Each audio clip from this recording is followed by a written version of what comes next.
আসতে হবে।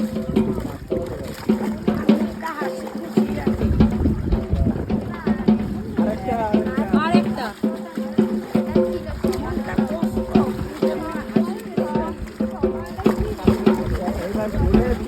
ফোন দিয়ে যাও, ফোন দিয়ে যাও, তোমার পকেটে ফোন, তোমার পকেটে দাঁড়াও।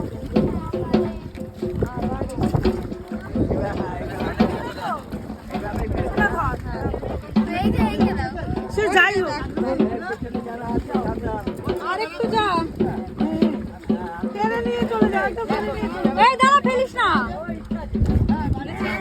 থাক থাক থাক থাক, ওরা বুঝে পড়ুক, ওদের হাতে লাগছে না।